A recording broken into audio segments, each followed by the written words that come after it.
महापालिकेत ह्या बैठका आणि हा प्रश्न उजागर केला गेला तेव्हा मग इतर शहरांच्या तुलनेत जो आपल्यावर अन्याय होतोय तो उजागर झाला आणि पाणी चोर हा शब्द त्यामुळे उद्गारला गेला।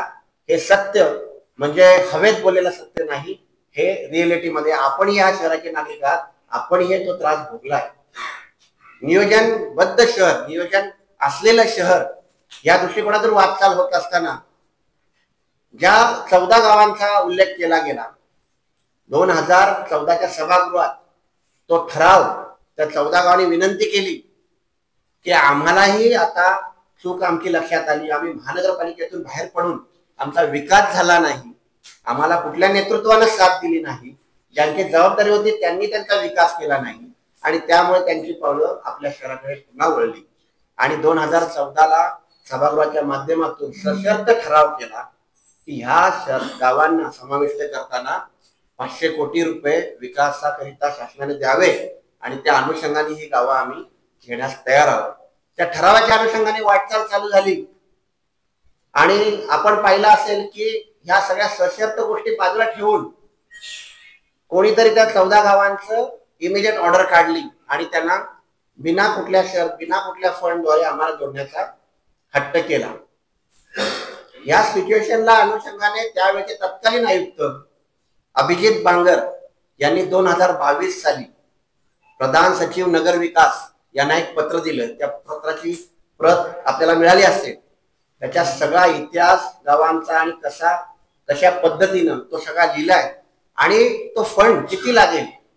14 साली 500 कोटी आम्ही सांगितलेले, 22ला त्यांनी तो फंड उल्लेख केलाय की टोटल 6700 कोटी रुपये मूलभूत पाया सुविधा करिता आणि ह्या शहराच्या प्रगतीच्या अनुषंगाने तोलामुळे त्यांना सोबत आणण्याकरिता तेवढा फंड दिला गेला तर ती गावं नवीन बेस जोडण्यास काही हरकत नाही असं कोण म्हणताय? महापालिकेचे तत्कालीन आयुक्त। आणि हे सगळं असताना 70 कोटी रुपयाची कालची खैरात देऊन एक प्रकारे या शहरवासियांच्या पुन्हा एक थट्टा केली असं मी म्हणेन, भावनांची थट्टा झाली। कारण नवी मुंबई शहर आता धोक्यात आहे। तुमच्या आमच्या टॅक्स मधून उभारलेल्या या सुविधा कोलमडणार आहेत। 6700 करोड जे शासनाने द्यायचे आम्ही नाकारत नाही। 14 गावांकरिता आदरणीय गणेश नाईक साहेब बोलले आम्ही स्वीकारायला तयार आहोत सशर्त तुम्ही फंड द्या, त्या लोकांचा विकास झाला पाहिजे। पण तो फंड न देता कोणाचा तरी हट्टापायी हा आवर्जून उल्लेख करतोय, तो आमच्यावर लादण्याचा प्रकार केला जातोय। आज मला सांगा टॉप 10 मध्ये नव्हे टॉप 3 मध्ये देशात आपलं शहर आहे। आज त्या 14 गावांमुळे शहराचं मानांकन कुठं जाणार आहे? त्या 14 गावांच्या अनुषंगाने बेसिक इन्फ्रास्ट्रक्चर किती कोलमडणार आहे? आज आमच्या नगरसेवकांच्या प्रभागातील कामांना मंजुरी देताना कॅफो डिपार्टमेंट किंवा आयुक्तांकडून फंड नाही असा फायलींवर लिहून लेखी स्वरूपात फायली नाकारतात। मग आज आपलं बाळ सांभाळायला आपल्याला आर्थिक कणकण होतीये, आपण तारेवरती कसरत करतोय, तर आपण दुसऱ्याचं बाळ घेऊन का म्हणून कर्जबाजारी होण्याच्या तयारीत आहोत? हा प्रश्न फक्त माझ्यासाठी नाही, आपण सुद्धा जबाबदार नागरिक आहात। आपली सुद्धा तेवढीच जबाबदारी आहे की हे 14 गावं घेण्याकरिता विरोध नाही, पण त्या गोष्टी उजागर करतायत आणि हे सर्व लाडण्याचा प्रकार जर कोणी करत असेल तर मग त्या वृत्तीला लायक नाही, नालायक हा शब्द वापरला गेलाय। तो कोणासाठी वापरला गेलाय? या शहराच्या विचारांच्या विकासाच्या विरोधकांसाठी। का कोणी स्वतःला लावून घेतंय?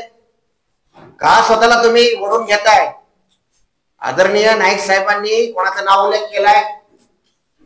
आदरणीय नाईक साहेबांनी कोणाला उद्देशून बोललंय? या शहराच्या प्रगतीकरिता, या शहराच्या विकासाकरिता, या शहराच्या होत असलेल्या वाढीकरिता म्हणजे प्रगतीच्या दिशेने वाटचाल करण्याकरिता कोणी अडथळा बनत असेल आणि ते विचार जर या शहराच्या विरोधात असतील तर ते लायक नाहीत, ते नालायक विचार आहेत। हे सांगण्याकरिता आज आम्हाला इथे तुमच्यापुढे यावं लागते, कारण तुमच्या माध्यमातून अजून नवी मुंबईकरांना ही भयावही परिस्थिती माहीत नाहीये की आपण कुठल्या दिशेने शहर जाणार आहे आपलं। आमचं म्हणणं द्या 6,700 करोड जे अभिजित बांगर साहेब सांगतात, तत्कालीन आयुक्त तुम्हाला लेखी स्वरूपात भेटतायत, आपण वाचा, त्याच्यात सर्व लिहिलेलं आहे. मग ती पूर्णत्व करा आणि जोडा ना शहर. बघायला गेलं तर कनेक्टिव्हिटी त्या गावांची कोणाबरोबर आहे? ज्या शहरांबरोबर आहे त्यांच्याबरोबर का नाही जोडत? कारण त्या स्तराचा विकास नाही करू शकले तिथले लोक. त्यांना सुद्धा 14 गावांना माहिती आहे की नवी मुंबईत गेलं तरच आमचं भलं होईल. आणि मी कोणावर टीका करण्यासाठी बसलो नाही, परंतु तुमच्या पाटली प्रेस कॉन्फरन्स मी पाहिली. सन्माननीय आमचे खासदार उल्लेख केला त्यांनी, आदरणीय गणेश नाईक साहेबांच्या बाबतीत बोलताना उल्लेख केला. तुमच्याकडे क्लिप आहेत, पाहिजे मी देतो. लोकसभेच्या निवडणुकीच्या अनुषंगाने त्यांचं भाषण आहे का? या शहराला प्रगती करण्याकरिता, या शहराची जर प्रगती झाली असेल तर एकच नाव घेता येईल, ते म्हणजे आदरणीय गणेश नाईक साहेब. मग हे जास्त दिवस नाही झाले ना खासदार होऊन, आणि आजचं त्यांचं तुमच्या समोर स्टेटमेंट, दुटप्पी भूमिका आमच्या नेतृत्वाने कधी स्वीकारली नाही, त्यामुळे आम्हाला अभिमान आहे. एका बाजूला गरजेपोटी बांधकाम नियमित व्हावी, गावगावठाणातला आमचा प्रकल्पग्रस्त चिंतेत आहे. शहरात ह्या पोट भरण्यासाठी या शहराचा अविभाज्य भार पडलेला माथाडी कामगार, LITतला वास्तव्य असलेला कामगार नागरिक तो चिंतेत आहे, आणि त्याची चिंता दूर करण्यासाठी आमचं नेतृत्व प्रयत्न करते. परंतु तुमची दुटप्पी भूमिका तुम्ही काल बोलून दाखवली. उपनेते आहेत का, कुठले जिल्हा प्रमुख आहेत? SIT लावा. आमच्या प्रतिबंधांच्या बांधकामावर तुम्हाला एवढी कीड, एवढा राग? गरजेपोटी बांधकाम केलं, आम्ही भूमी दिली. आम्हाला हवंय, आमच्या शहरात आम्हाला नागरिक म्हणून जगण्याचा अधिकार आहे, आणि तो हक्क आम्ही शासनाकडून मागतोय. गरजेपोटी बांधकाम नियमितीकरणासाठी स्वतंत्र कक्ष सुद्धा शासनाने निर्माण केलाय. आणि हे होत असताना त्या कोपर केंद्रातल्या माथाडी कामगारांच्या घरांवर बोटं दाखवणं, आमच्या प्रकल्पग्रस्तांच्या घरांवर बोटं दाखवणं, हे तुमच्या उपनेत्याची दुटप्पी भूमिका. म्हणजे दोन्हीकडून तुम्ही या शहराच्या किती विरोधात विचारांती आहात हे तुम्ही दाखवताय. मला पत्रकार बंधूंनी एवढंच सांगायचं, हे शहर, मी कोणाला इतरांना नाकार म्हणजे वाईट बोलत नाही, परंतु ह्या शहराच्या कंपॅरिझन मध्ये आसपासच्या कुठल्याही शहरांनी यावं, बसावं. तुमच्या माध्यमातून आव्हान बोला, ओपन चॅलेंज बोला. आमच्या शहराच्या बरोबरीचा कुठल्याही शहराच्या सुविधा, विकास याच्यावर चर्चा करण्यासाठी जागा तुमची, वेळ तुमची, कधीही बोलवा, आम्ही तयार आहोत. कारण हे नवी मुंबई शहर असंच नाही घडलं. या शहराला नेतृत्व लोकांनी असंच नाही दिलं, आणि ही सगळी संपत्ती म्हणजे या शहरवासियांची संपत्ती कोणी लुटायला आले असेल तर त्यांना आम्ही चोर बोलणं उचित आहे की नाही हे तुम्हीच ठरवायचं आहे. मी परत उल्लेख करेन की आमचा कोविड काळात केलेला फंड, आमच्या कोविड काळात वळवलेलं पाणी, आमच्या कोविड काळात आमच्या शहरावर घातलेला घाला म्हणजे इंजेक्शन, आम्ही अडचणीत असताना केलेला घाला तो आम्ही कसा विसरू? इथले आरक्षित भूखंड सुखसुविधांचे डीपी प्लान मध्ये महासभेच्या माध्यमातून आम्ही तिथं अधिकार वापरला. आज डीपी प्लान मंजूर होण्याच्या आधीच चेंज ऑफ यूज सिडको माध्यमातून केला जातोय. टेंडर काढले गेले, बिल्डर दाखीना निर्णय झाला, विरोध नको करायला आपण, आणि तो विरोध केला तर आम्ही चुकीचे आहोत. अहो डीपी प्लान मंजूर नाही, परंतु सीसी सुद्धा दिली गेली. कोणाच्या आदेशानं? जे कोणी नेतृत्वाचा चेहरा पांघरून एजंट बनलेत त्यांचं तपासून पहा. या निर्णयाला का ते एवढं आग्रही आहेत? मैदान नाहीये शहराला, आम्ही ती मैदान आरक्षित केलेत. तुमच्या आमच्या घराजवळची उद्यान आरक्षित केलेत, सामाजिक सुविधांचे भूखंड आरक्षित केलेत. डीपी मध्ये आमचा अधिकार आम्ही वापरलाय. परंतु आता त्या बिल्डर, ठराविक बिल्डर बोले, सर्व बिल्डर नाही, ठराविक बिल्डरांच्या फायद्यासाठी असल्या काही निर्णयाला कोणी म्हणजे बांधील असेल तर त्यांना लखला, तुम्ही तुमच्या शहरात काय करायचं ते करा, या शहरावर घालून देणार नाही. आणि त्यामुळं हे सगळं तुमच्या पुढ्यात उजागर करणं हे एक नागरिक म्हणून, कुठलं नेतृत्व पेक्षा एक नागरिक म्हणून, जागरूक नागरिक म्हणून माझं आमचं सगळ्यांचं परम कर्तव्य. पत्रकार बंधू वगैरे तुम्हीही या गोष्टी मी ज्या बोलते मोगम बोलत नाहीये. पाण्याच्या बाबतीतला करार महापालिकेकडून घ्या, वाचा. आणि पाण्याच्या कराराच्या नंतर अजून एक सगळ्यात मोठी शोकांतिका तुम्हाला सांगतो. मी एक प्रकल्पग्रस्त आहे. आमच्या प्रकल्पग्रस्तांच्या पिढ्यानपिढ्या इथं तुम्ही सुद्धा आमच्या बरोबर खांद्याला खांदा देऊन शहरवासी आहात. ठोक मानधन करारनाम्यावर आमची काही युवक 10-12 वर्षापासून 15 वर्षापासून कार्यरत आहेत. त्यांना कायमस्वरूपी करा म्हणून सातत्याने आम्ही सभागृहाच्या माध्यमातून सुद्धा आमच्या माध्यमातून सुद्धा पाठपुरावा केला. 12वी धरण वाढीव बांधकाम एक्सटेन्शन करायचं होतं म्हणून त्या वाढीव बांधकामाच्या अनुषंगाने तिथला बाधित प्रकल्पस्थ कुठलीही नियमावली न पाळता एका दिवसात 54 लोक एकाच आदेशाने परवानगी केली. आपल्या सगळ्यांना माहिती आहे गोष्ट. त्याची ऑर्डरही तुम्हाला पाहायचं देतो आम्ही. माहिती पालिकेतून तुम्हाला अधिकृत भेटेल. आणि ह्या गोष्टीला आमची प्रकल्पग्रस्त इथले वर्षानुवर्ष सिडको मध्ये किंवा महापालिकेत काम करतात आमच्या नेतृत्वाला तेव्हा सांगितलं की त्या 12वीचं पाणी काय आमचं शहर घेत नाही, इतर महापालिका पण घेत आहेत. मग हे आमच्या शहरावर का लादलं जातंय? बरं ते लादलं जातंय तर मग आमच्या इथल्या प्रकल्पग्रस्ताला न्याय कधी? मंत्रालय स्तरावर बैठक झाल्यावर त्यावेळेच्या तत्कालीन सचिव सांगतात ती स्पेशल ऑर्डर होती. या महाराष्ट्रात स्पेशल फक्त इतरांसाठी, नोव्हेंबरसाठी नाही. आज आमचा प्रकल्प सुद्धा ते अशीच आहे की आम्हाला सुद्धा मग त्या धर्तीवर प्रकल्प त्यांच्यापेक्षा योगदान तर आमच्या प्रकल्पस्थांचं आहे, आमच्या भूमिपुत्रांचं आहे. मग त्यांच्यावर अन्याय का?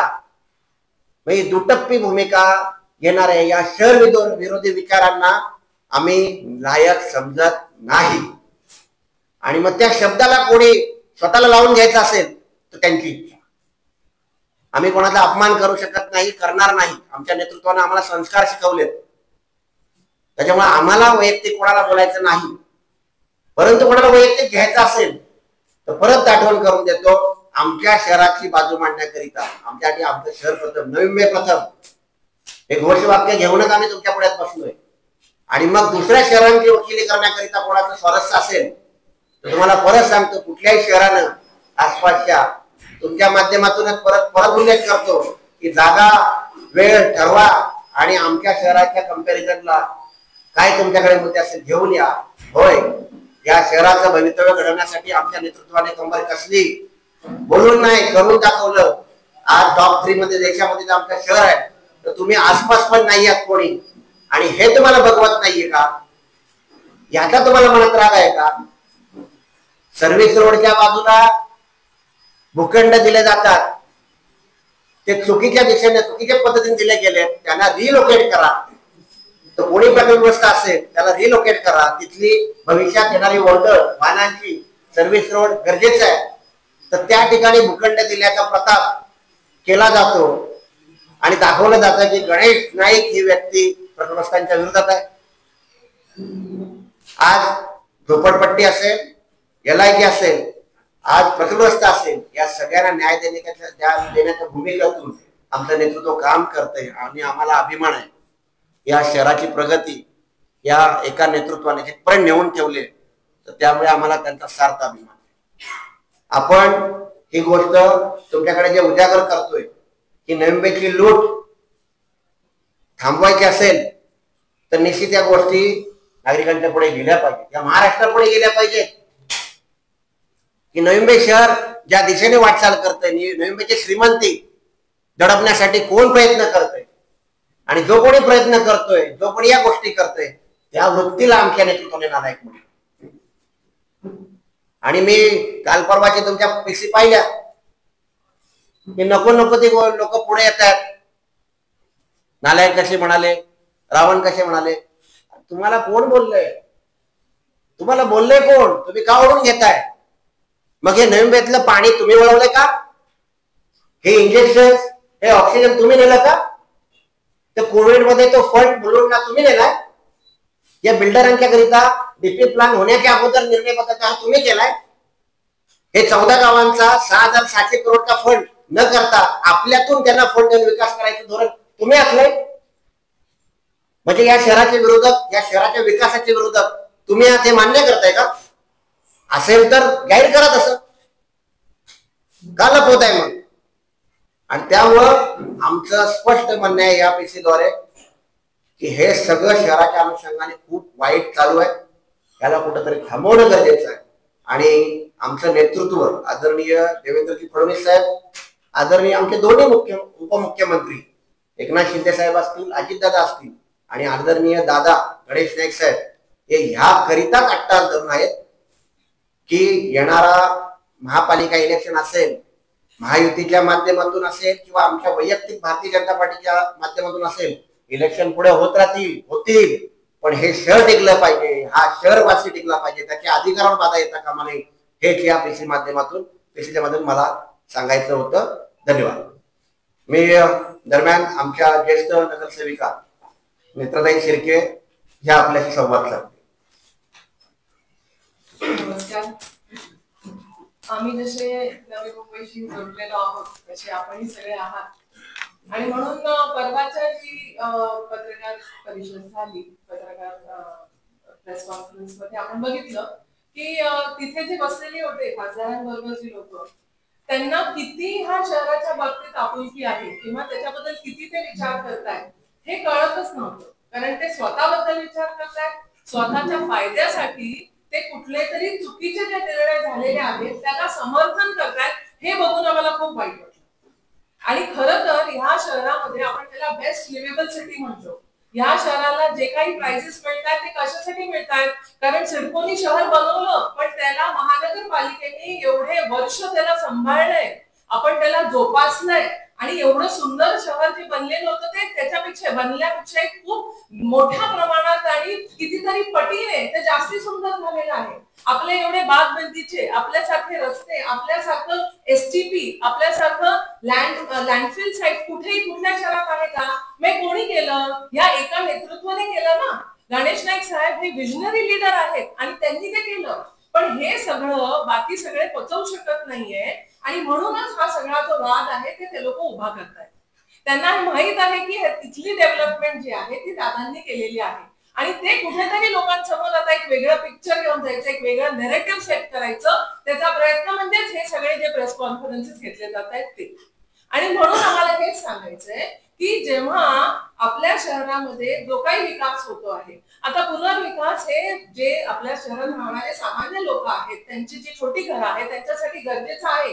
पण म्हणूनच आदरणीय आपले मुख्यमंत्री देवेंद्र फडणवीस साहेब त्यांनी स्वयं पुनर्विकास हे धोरण आणलेलं आहे, आणि त्या माध्यमातून पुनर्विकास या शहराचा झाला पाहिजे असं आमचं म्हणणं आहे. आम्ही त्यांना पूर्णपणे आम्ही पाठिंबा देतोय, कारण तसं झालं तर या शहराचं एक स्ट्रक्चर्ड, प्लॅन आणि सस्टेनेबल डेव्हलपमेंट होईल.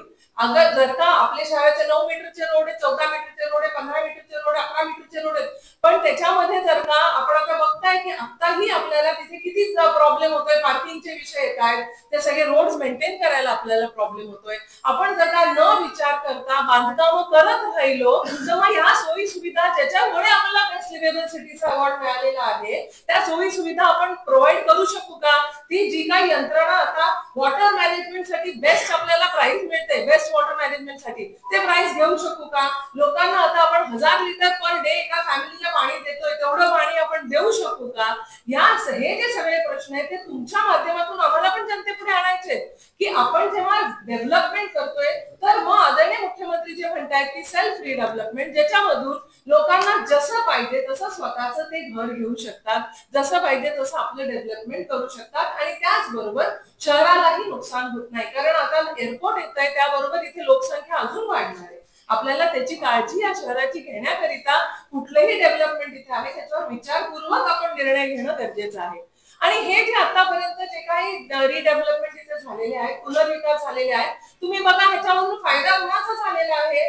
जे आजच्या ह्या 2-3 दिवसात जे जास्ती बोलायला लागलेले आहेत त्यांच्याकडे जास्ती फायदा झालेला आहे का हे तुम्ही विचार करा. कोणाचे खिशे भरले गेले ह्याच्याने? कोणी कमवलं? ह्या रिडेव्हलपमेंट मधून. आणि मग जेव्हा ते फक्त स्वतःचा फायदा बघतायत आणि आपल्या आदरणीय दादा शहराचा विकास त्याबरोबर बघतायत, जनतेचा सर्वसामान्यांचा फायदा झाला पाहिजे, त्याबरोबर शहराचं जे नियोजनबद्ध आपलं कार्य चालू आहे तेही बरोबर झालं पाहिजे, हेच ते म्हणतायत. ह्याच्यात चुकीचं काय बोलले ते?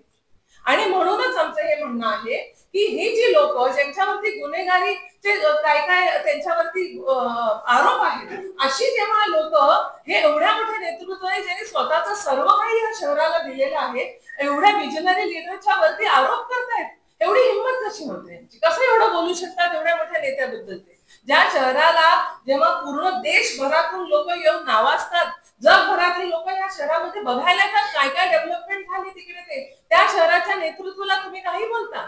आम्ही हे खपवून घेणार नाहीये आणि अजिबात खपवून घेणार नाहीये. जेव्हा दादा जनता दरबार बोलवतायत तिथे लोक, सामान्य माणूस येतो तिथे, स्वतःचे प्रश्न घेऊन येतो तो, ते तिथे त्याच मोमेंटला त्याला जर का त्याचं सोल्युशन मिळत असेल तर त्या सामान्य नागरिकाचं जर का त्याचा त्यावेळेस फायदा होत असेल जनता दरबारातून, तुम्ही त्याच्या विरोधात जाताय कोर्टामध्ये. तुम्हाला त्याच्यातून काय फायदा मिळते कोर्टात जाऊन?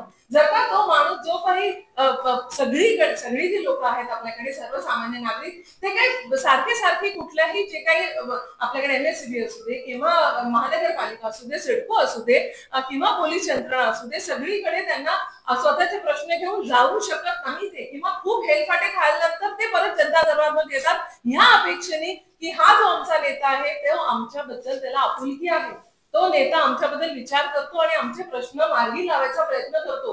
जेव्हा हे एवढं चांगलं कार्य त्या जनता दरबारातून होत असताना ह्यांची एवढी हिंमत होते की त्याच्या विरोधात कोर्टात जातात. मग हे कसे काय म्हणतात की या शहराबद्दल इथल्या जनतेबद्दल आपुलकी आहे? त्यांना काही आपुलकी नाहीये, ते फक्त स्वतःबद्दल विचार करणारी लोक आहेत. आणि म्हणूनच दुःख होतं की या शहराची प्रगती होत असताना अशी लोक स्वतःच्या स्वार्थासाठी या शहराला कुठेतरी मागे ओढायचा प्रयत्न करतायत. आणि म्हणून हे जे सगळे लोक आहेत त्यांना आम्ही एवढंच सांगतो की तुम्ही हे सगळे प्रयत्न तुमचे बंद करा. तुम्ही ह्या शहराच्या जी काही डेव्हलपमेंट आहे, चाललेली आहे, विकास आहे, त्याच्यामध्ये आमच्या बरोबरीने चाला. तुम्हाला आम्ही नाही म्हणत नाहीये, युतीमध्ये आपण एकत्र काम करत आहोत आणि म्हणून सगळ्यांची जबाबदारी आहे या शहराची काळजी घेण्याची आणि त्या जबाबदारीची तुम्हाला जाणीव होणं गरजेचं आहे. तुम्ही फुकटचे उगाच हे प्रेस कॉन्फरन्सेस घेऊन एक नेतृत्वाला काहीही बोलता, काही आरोप करता, आम्ही ते खपवून घेणार नाही. आणि जर का तुम्ही हे आरोप घ्यायचे आता थांबवले नाही तर मग आम्ही तुमचे पण काळे धंदे जे आहेत ते उघडकीस आणू आणि जनतेला हेही सांगू तुम्ही काय करताय, ते स्वतःचे खिशे भरण्याचा कार्यक्रम करताय आणि किंवा तुम्ही काय करताय. आणि म्हणूनच आमच्या ह्या प्रेस कॉन्फरन्सच्या माध्यमातून आम्हाला एवढंच सांगायचंय की या शहराचा विकास आपल्या सगळ्यांसाठी महत्वाचा आहे. फक्त आम्ही इथे बसलो ना, आपण सगळे इथले नागरिक आहोत आणि म्हणून त्या विकासाची कामं तुम्ही बघा कोणी केली एवढ्या वर्षापर्यंत.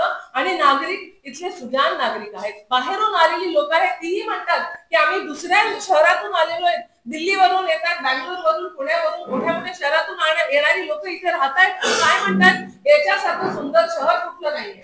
मुंबई सोडल्यानंतर, ब्रिज क्रॉस केल्यानंतर, इथे आल्यानंतर आपल्या सगळ्यांनाही बरं वाटतं.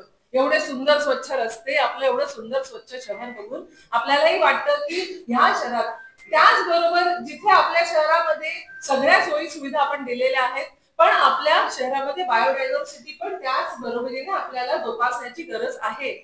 आणि म्हणून आम्ही म्हणतो की आपल्याकडे जे फ्लेमिंगोज आहेत ते येतात, आपल्या खाडीमध्ये येतात, तिथे त्यांचं जे संवर्धन झालं पाहिजे. आणि म्हणून गणेश नाईक साहेबांनी पहिलं देशाचं फ्लेमिंगो कॉन्झर्वेशन झोन हे डीपीएस लेक मध्ये केलेलं आहे. तिथे मोठ्या प्रमाणात, तिथे कुठल्या देशात, कुठल्याही दुसऱ्या शहरामध्ये झालेला आहे का? नाही झालेला आहे. हा पहिला निर्णय असा घेतला गेला या शहरासाठी.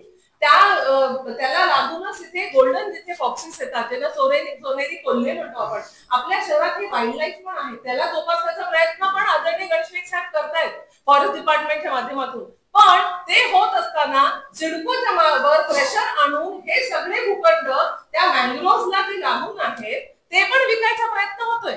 हे किती चुकीचं आहे. आपण जेव्हा या शहरात राहतोय, आपली मुलं शाळेत शिकणारी फ्लेमिंगोजना काय फक्त पुस्तकात बघणार आहे? त्यांना दिसतायत ना इथे लाईव्ह फ्लेमिंगोज अख्ख्या या आजूबाजूच्या कुठल्याही शहरात महाराष्ट्राच्या दिसतायत का? आपल्याकडे ते आहे ना. मग ह्या सगळ्या गोष्टी जोपासण्याचं काम जे नेतृत्व करतंय तुम्ही त्यांच्या विरोधात जाताय.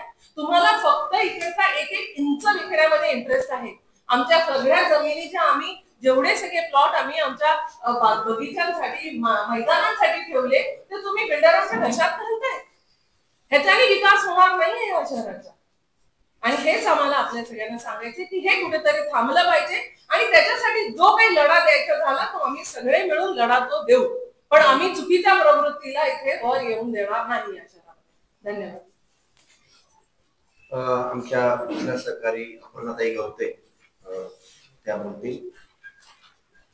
नमस्कार, मी ॲडव्होकेट अपर्णा गवते आणि मलाही या पीसी संदर्भात जी झाली त्यांनी घेतली जी पीसी त्या संदर्भात मलाही पीसीवर थोडंसं एक्सप्लेनेशन द्यायचं आणि काही प्रश्न पण विचारायचे की कोणत्या गोष्टीला घेऊन जी आपली महायुती आहे त्याच्यामध्ये वाद चालले, कशासाठी हे सगळ्या गोष्टी चाललेल्या आहेत. आता काल एका उपनेता आहे का जिल्हा प्रमुख आहे माहित नाही काय त्याचं पद आहे, त्यांनी सांगितलं की दिघामध्ये SIT लावण्याची गरज आहे, बनकुडेमध्ये SIT लावण्याची गरज आहे.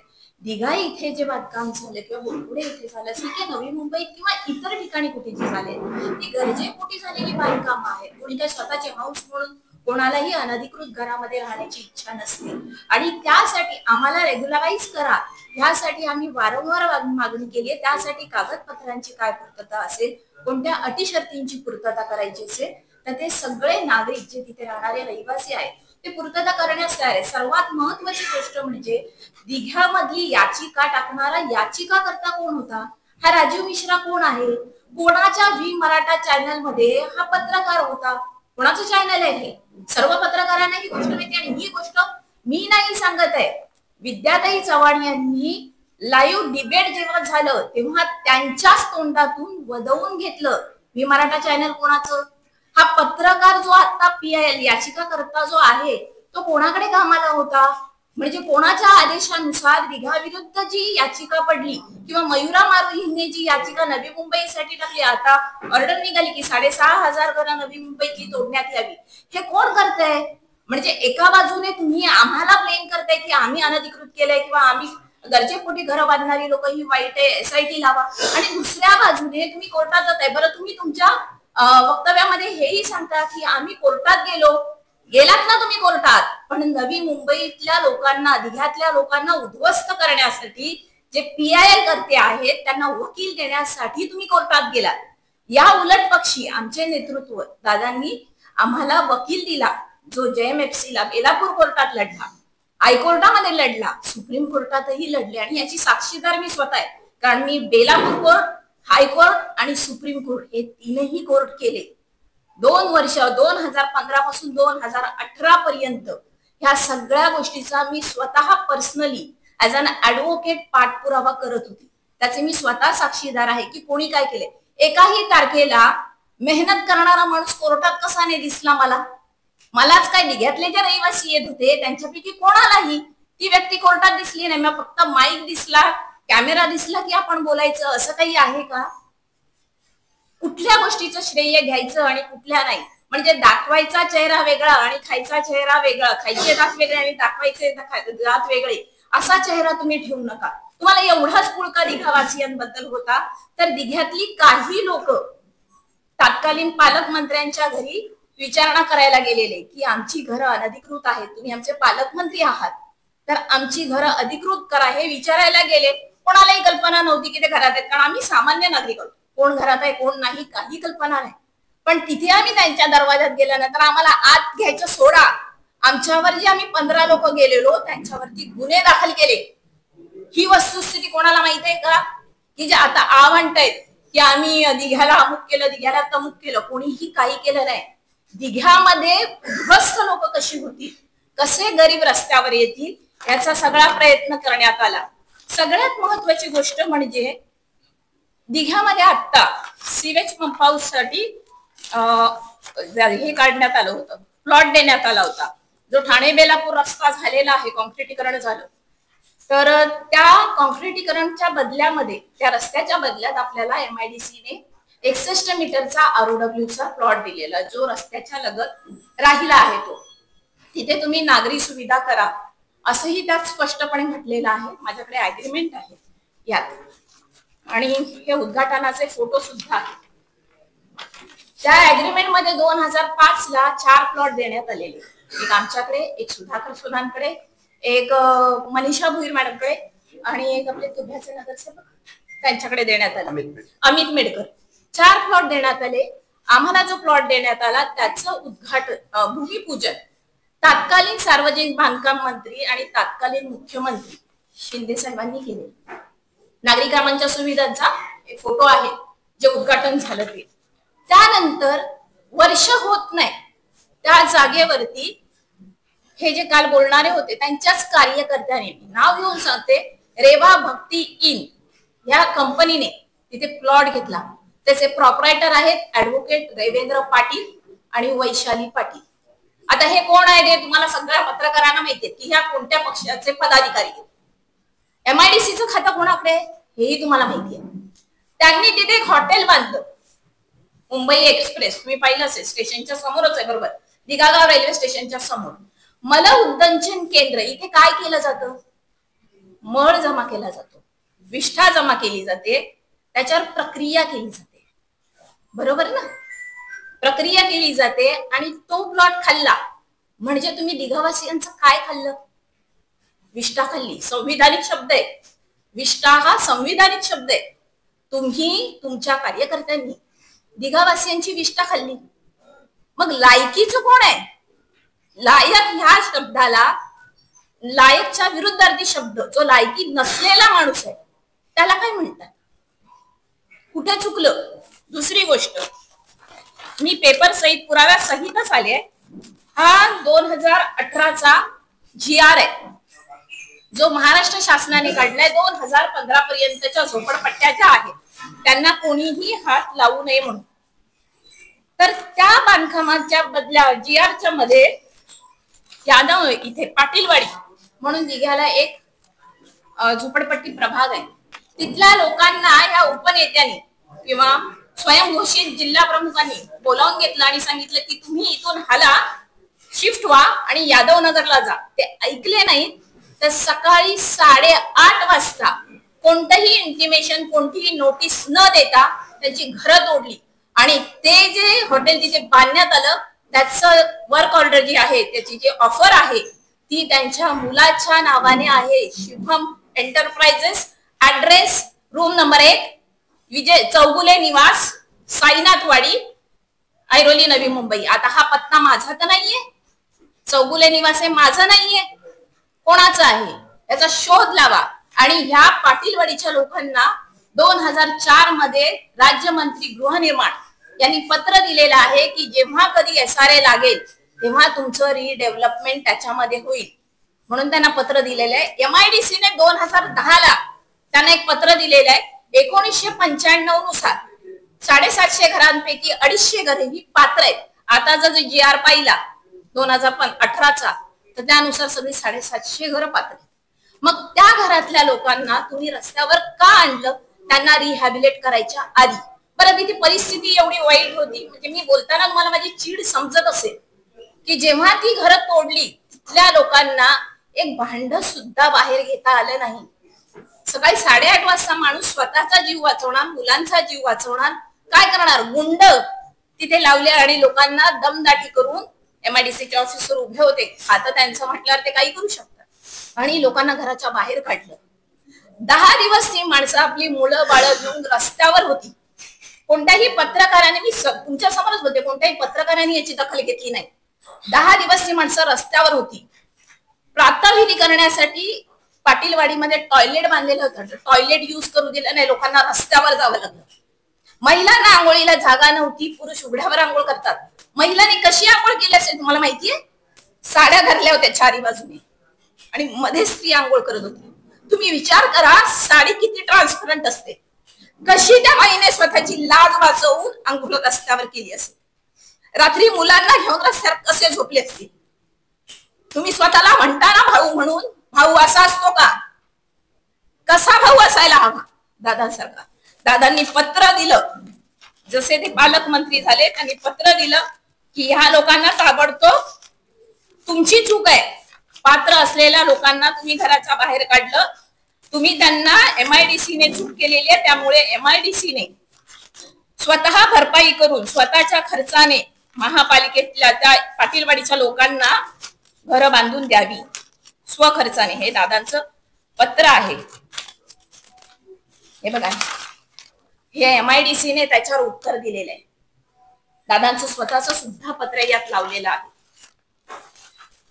तिसरी गोष्ट तुम्हाला सांगते, MIDCचेच उद्योग आहेत बघा. यादव नगरला एक शाळा झाली, आपल्याला सगळ्यांना माहिती असेल. काहीच नाही दिलं. MIDCचा खात्र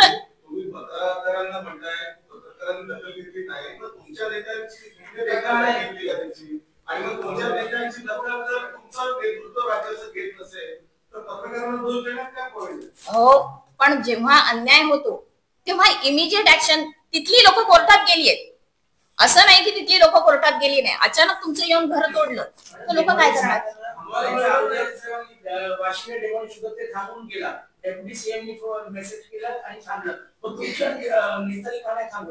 आता ते तुम्ही त्यांना विचारा. मी आमच्या नेत्यांनीच त्याच्यासाठी दखल घेतली. मी तुम्हाला काय बोलली, आम्ही कोर्टात घेतली. आमच्या नेत्यांकडे तेव्हा कोणतंही पद नव्हतं, फक्त आमदार होते. ऐका, 2 मिनिट ऐका.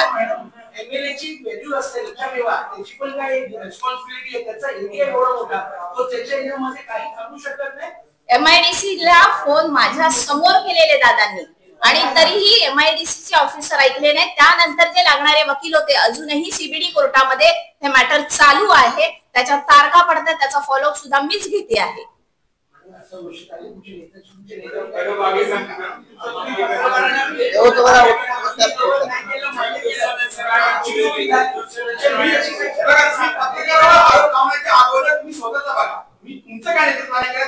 आमच्या नेतृत्वाने जे केलं ते मी दाखवलं तुम्हाला.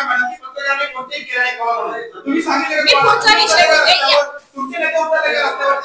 आमचे नेते रस्त्यावर उतरले म्हणूनच त्यांना हे ऑर्डर मिळालेली आहे.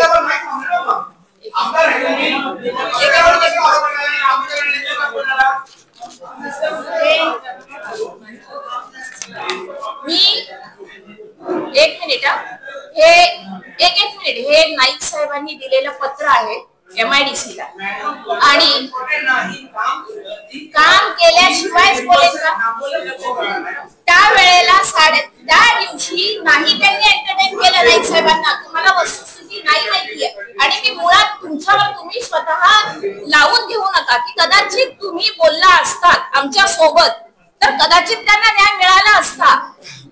तुम्हाला ब्लेम करणं हे त्यामागचं कारण नाहीये. हे एवढंच म्हणणं आहे की आमच्या सोबतीला तुम्ही असतात तर कोणतरी रस्त्यावर आलं नसतं. तुम्हालाही आवडेल का की तुमच्या घरातलं कोणतरी असं रस्त्यावर आहे, 10 दिवस हाल भोगतात आहेत, त्यांची मुलं बाळा हाल भोगतात आहेत? ते आवडेल का तुम्हाला? बरं, ही आत्ताची लोक नाही आहेत, 1995 पूर्वीचे लोक आहेत. आत्ताची असती तर मी बोलली नसती की बाबा त्यांना काढून टाका, त्याबद्दल वाद नाहीये. पण ही 1995 पूर्वीची लोक आहेत. दुसरा विषय, यादवनगरची शाळा. यादवनगरची शाळा आपण सगळ्यांनी पाहिली. यादवनगरला हे MIDCचं पत्र आहे. 4 प्लॉट दिलेले शाळेला आणि शाळेच्या पटांगणाला. या 4 प्लॉट पैकी 2 प्लॉटवर शाळा झाली आणि 2 प्लॉटवर आता बांधकाम चालू आहे. तिथल्या प्रिन्सिपलने आपल्या आयुक्तांना देखील पत्र दिलंय की तिथे शाळेचं बांधकाम, दुसरं बांधकाम चालू आहे हॉटेलचं, तर ते थांबवा. मुलांसाठी गार्डन, पटांगण असणं, आरोग्य केंद्र असणं गरजेचं आहे, हे यादवनगरच्या यांचं म्हणणं आहे. आणि तो प्लॉट आता कोण बांधते? शाळेच्या पुढे सुद्धा हॉटेल, लॉजिंग बोर्डिंग, शाळेच्या मागे सुद्धा लॉजिंग बोर्डिंग. मग मुलांनी खेळायला जायचं कुठे? मुलं खेळणं फक्त शिकायचं आणि घरी जायचं एवढंच काम करायचं का मुलांनी? एक मिनिट, मी सरकारबद्दल बोलायला नाही झाली आहे. मी हे सांगते की तिघामध्ये एक मिनिट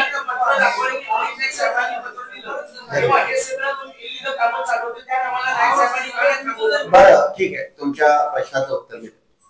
आदरणीय पत्रकार बंधूंनो, सांगण्याचा उद्देश तुम्ही समजून घ्या की हे सगळं शहरात जे घडतंय, मॅडमने तुम्हाला कदाचित लक्षात नसेल, तुम्हाला कोणाला ब्लेम नाही केलं, तुम्ही आमच्या बरोबर शहरवासी आहेत, ऐकून घ्या पूर्ण.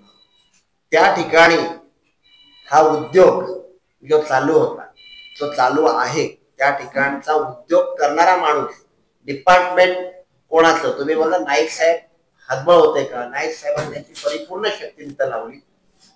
त्या ठिकाणी जो मगाशी नाव घेतलं तुम्हाला विथ प्रूफ त्याने दाखवलं की त्या प्लॉटला जेव्हा अग्रीमेंट आपल्याकडे दिला जातो, जेव्हा नेतृत्व नारळ फोडतं, तत्कालीन मुख्यमंत्र्यांच्या हस्ते त्यावेळी भूमिपूजनाचं ते फोटो त्यांनी दाखवले आणि खासदार साहेबांनी ओपनिंग केलं. त्या हॉटेल म्हणजे एका ठिकाणी जलभूषंदन केंद्र मलनिसरण केंद्राची निर्मितीचा प्लॉट तिथं दिला जातो महापालिकेला.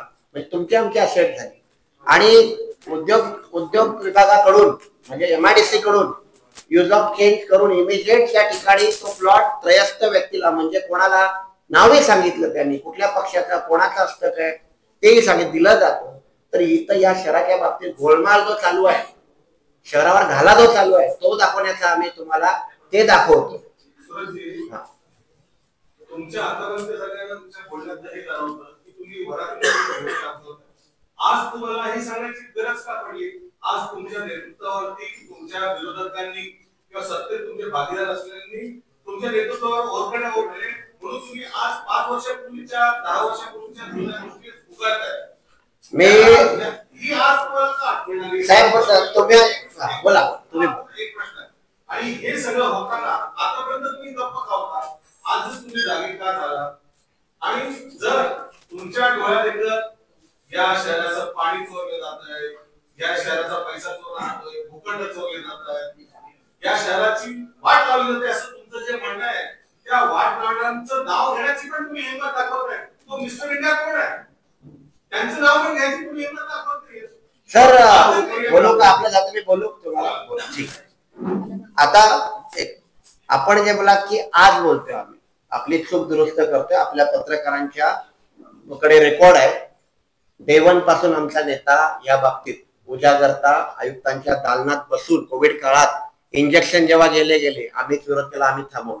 पाण्याचं डाटा नसेल तर तुम्हाला क्लिप पाठवतो, तुम्हाला प्रेस नोट पाठवतो, डिटेल देतो की आम्ही त्यावेळी पाणी वळवलं जाते, कसं केलं जाते, किती MLD गेले, हे सगळं तिथं दाखवले.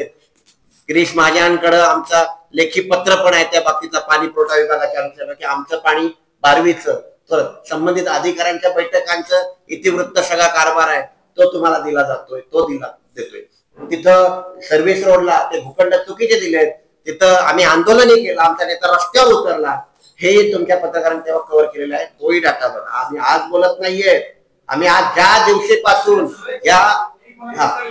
मी हे जे तुम्हाला सांगतोय ना बोलत नाहीये. तुम्हाला बारवेड आमच्या अनुषंगाने जे प्रकल्प असतं त्या प्रकल्पग्रस्तांना एक दिवसात परमानंट करायची ऑर्डर काढली, तेव्हा मंत्रालय स्तरावर बैठक लावण्याचा विरोध करण्याचं काम सुद्धा केलं आम्ही.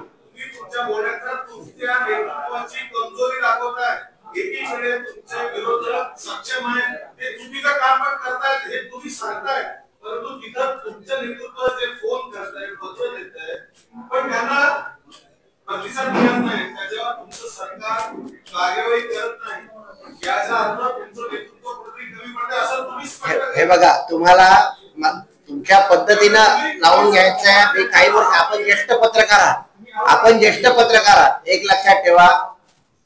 2015ला महापालिकेचं सभागृह बसलं आणि 2020 पर्यंतचा कार्यकाळ आम्ही तिथं असताना तुम्ही सगळं पाहिलं. त्यानंतर या सगळ्या वाटाघाटी झाल्या.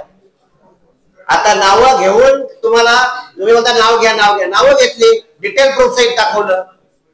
तुम्हाला नाव घेतलं ना, शुभम चौगले नाव घेतलं की नाही? सांगितलं ना, रवींद्र काय पाटील नाव घेतलं ना, असं काय म्हणतं नाव नाही घेतलं साहेब? आता तुम्ही त्याचा गुरु त्याचा मालक, पण आम्ही कसं? अरे बरं, उद्घाटनाला आदरणीय नरेंद्र माझ्या बोलण्यामध्ये मी मगाशी आदरणीय खासदारांचा उल्लेख केला ना 14 गावांच्या बाबतीत अभिजित बागरांचं पत्र कोणाला आहे? प्रधान सचिव नगर विकास दिलं ना तुम्हाला ते पत्र, विथ प्रूफ दिलंय की 6,700 करोड रुपये या शहराला देणं आहे, तेव्हा ती प्रगती होऊ शकते. आतापर्यंत आता हा निर्णय कधीपर्यंत झालेला आहे, ठराव कधीपर्यंत झालाय मॅडम? याला या ठरावाला मान्यता कोणी दिली? हे तुमच्या नेतृत्वानेच मागच्या वर्षी प्रेस कॉन्फरन्स घेऊन कबूल केलेलं आहे. त्यावेळेस तत्कालीन मुख्यमंत्र्यांनी विनंती केली म्हणून आम्ही त्यांना सहमती दर्शवली, पण त्यानंतर ते म्हणतात की आता आम्हाला एक विकास कामासाठी 6,000 कोटी खर्च लागेल तर आम्ही करू. सर आम्ही म्हणतोय सर, तुम्हाला जर समजा त्यांनी पैसे दिले तर 14 गाव घ्यायला तयार, पैसे नाही दिले तर 14 गाव घ्यायला तयार नाही, असं झालं. साहेब तुम्ही वेगळ्या अर्थी घेताय. मी परत तुम्हाला सगळ्या पत्रकार बंधू भगिनींना विनंती आहे की हेच सांगतोय, ह्या शहराच्या तिजोरीतून त्या 14 गावांचा विकास का करावा ठराव करताना सुद्धा सशक्त ठराव आहे. आणि आमच्या नेतृत्वाने सांगितलं की मुख्यमंत्र्यांनी विनंती केली, परंतु तो फंड वर्ग करावा हा अट्टास पहिल्या दिवसापासून आहे. तो फंड वर्ग झाला तर त्यांचा विकास करता येईल. नाही तुम्ही जे म्हणताय ना, त्यावेळेस जेव्हा आम्ही ठराव घेतलेला ना, त्यावेळेस आपल्याला तिकडे 500 कोटींचा आपलं ठरलेलं होतं की आपल्याला 500 कोटींचा खर्च तिकडे येणार. 500 कोटी आपल्या महानगरपालिकेला परवडण्यासाठी त्यावेळेस होते. आता जेव्हा 6,700 कोटींवर फिगर आलेली आहे, तर ह्या महानगरपालिकेकडे जिथे आता सांगितलं असं आपलीच कामं करायला पैसे नाहीये, तर आपण कसं त्यांचा विकास करणार हा मुद्दा आता येतोय. आणि म्हणून मागचे 2 वर्ष झाले दादा सांगतायत सातत्याने, महानगरपालिकेच्या अधिकाऱ्यांना पण सांगतायत, आयुक्तांना पण सांगतायत की आपण हा खर्च आपल्यावर घेऊ शकत नाही. आपल्याला 14 गावांची जी लोक आहेत ती पण आपलीच आहेत, पहिली आपल्याकडेच होती, पण जर का डेव्हलपमेंट करायची असेल तर शासनाने ते पैसे आपल्याला द्यावे तेवढंच. कारण त्या गावाला फक्त सुविधा पुरवणं नाहीये हो, त्यांच्याकडे पोहोचण्यासाठी तो पूर्ण बोगदा बनवायला लागेल. तो बोगदा बनवण्यासाठी पण आपल्याला खर्च आहे की नाहीये. तर ते जे पैसे आहेत ते आपल्या महानगरपालिकेच्या हद्दीतून जे काही लोक प्रॉपर्टी टॅक्स आणि टॅक्सेस देत आहेत त्याच्यामधून ते करणं योग्य आहे का? आपल्याला जर का डेव्हलपमेंट करायची या शहराची, म्हणून ह्याच्यासाठी आपल्याला म्हणून शासनाकडून पैसे आले तर आपण करतो.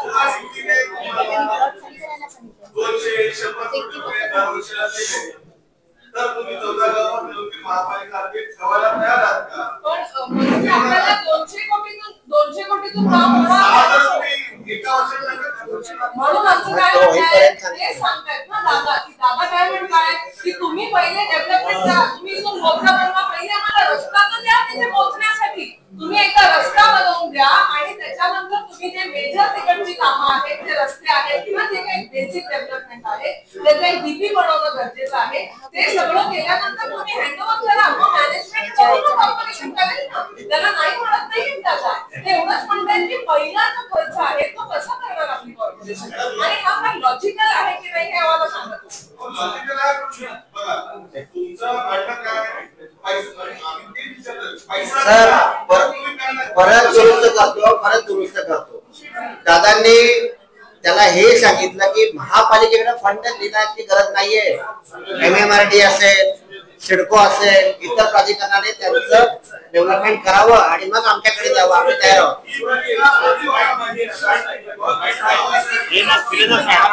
नाही, आणि मला पण हे सांगायचं आहे की पाटीलवाडी असू दे किंवा ते मुंबई एक्सप्रेसचा विषय असू दे, या संदर्भात नाईक साहेबांनी तात्कालिक मुख्यमंत्र्यांबरोबर 1 जुलै 2023 ला सह्याद्री अतिथीगृहावरती बैठक लावलेली होती. आणि त्या बैठकीचे मिनिट्स हे आहेत की ते जे प्लॉट आहेत ते MIDC ने महापालिकेला वर्ग करायचे आहेत आणि ते रिकामी करून MIDC ने त्यांना दुसरीकडे प्लॉट अलॉट करायचे. परंतु MIDC त्याच्यावर कोणतीही कारवाई करत नाहीये, कारण त्यांचे मंत्री कोण आहेत ते तुम्हालाही माहिती आहे.